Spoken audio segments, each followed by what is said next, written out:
gone for 2 weeks, so the place is a mess. You do the housework, the washing, you cook the meals. That's Alice. You look after her. Homework, bath, all that crap. Got it? Right away, Todd. Hi, my name is David Cage. I'm the writer and director of Detroit Become Human. We're here in Paris, and as we just introduced this new playable scene from Detroit featuring this character called Kara, we thought it was a great opportunity to revisit the origin of this character in this short video that we created in 2012. Let's have a look.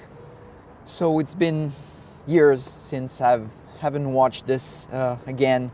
I tend not to go back to my previous work. When it's done, but it's always a great pleasure to watch it again. Initially, this piece was just a tech demo. I mean, it's never been something we intended to become a game.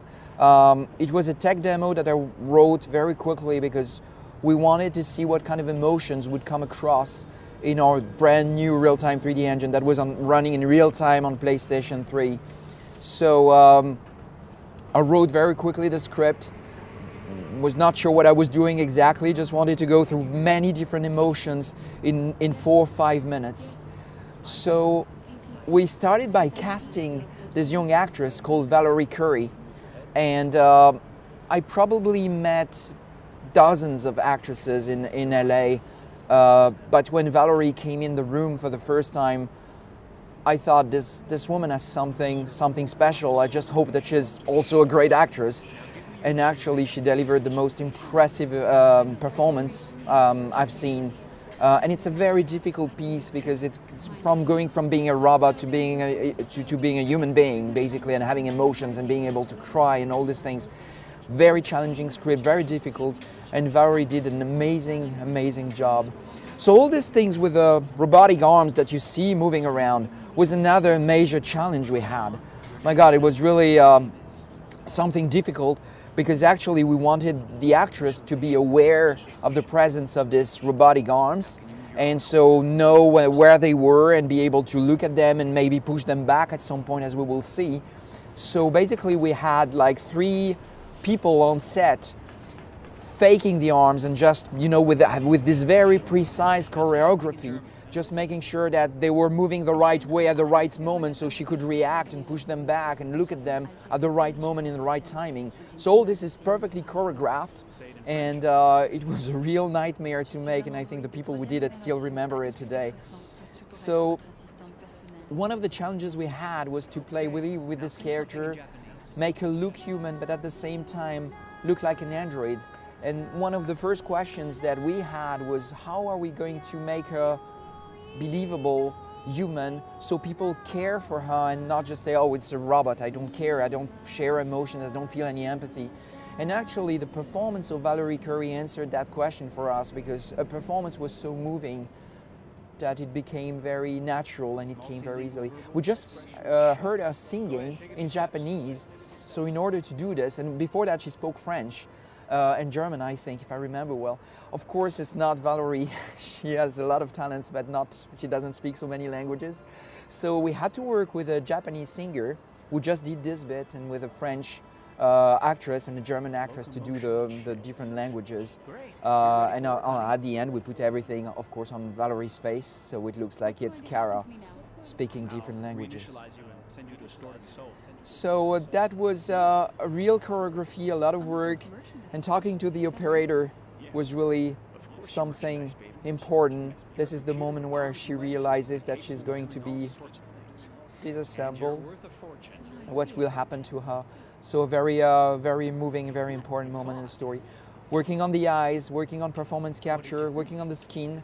So of course all these technologies have evolved a lot since then, so it's I'm still very proud of it, but at the same time, if you look at Detroit today and how we recreated the character of Kara, I think she looks much better today. It's different generation, different engine. And this is the moment where she gets disassembled. So still this choreography with all the robotic arms, and she had to be lifted up. And this is when she pushes all the robotic arms. All this happened for real on the set. So when we worked on the design of this android, we wanted to avoid having something that would be purely robotic, because we felt it would feel weird to have someone made of iron and just, electric wires.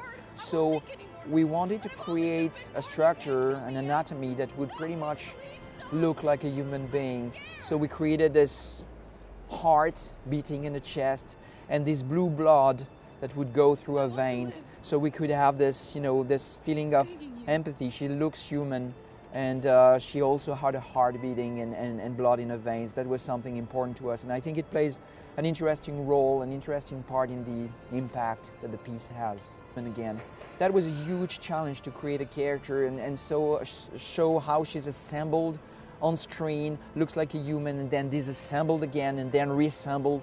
It was a challenge on a technical point of view with a real-time 3D engine, but it was also a challenge in matter of directing, because we wanted to find the right pacing. We didn't want the player, the user, to see it, to find it boring.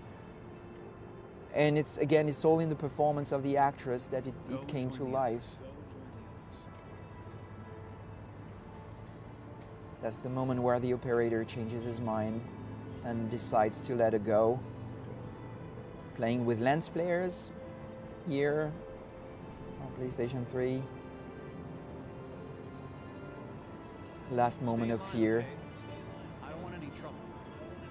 And she realizes that now she's free.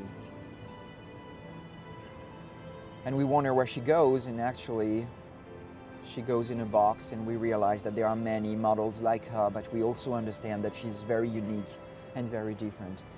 And of course, when she leaves the factory like this, we really wondered what will happen to her from this point. Where does she go? Where is this factory? Where is it in the world? What will happen to her? And this is the story that we try to tell in Detroit Become Human. Well, it was great watching this again after all these years, but Kara's journey now continue, and it's in Detroit Become Human on PlayStation 4. My name is Kara. I am one of them.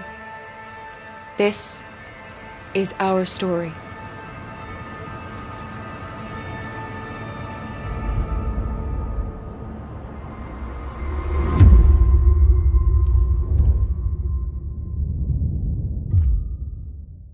PS4 for the players.